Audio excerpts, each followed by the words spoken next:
Germany at saka Germany tsaka France. So yung host nation versus yung World Cup champions.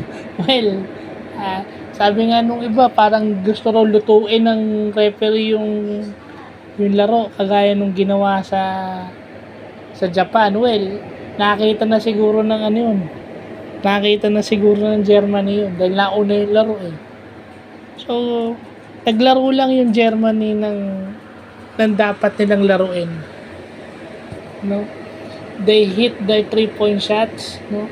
Medyo nahihirapan yung France sa physicality ng Germany. Lalo na yung mga big man nila na physical maglaro. Si Victor Wembanyama tumatalsik. Si Rudy Gobert nahihirapan doon sa malalaking players ng Germany.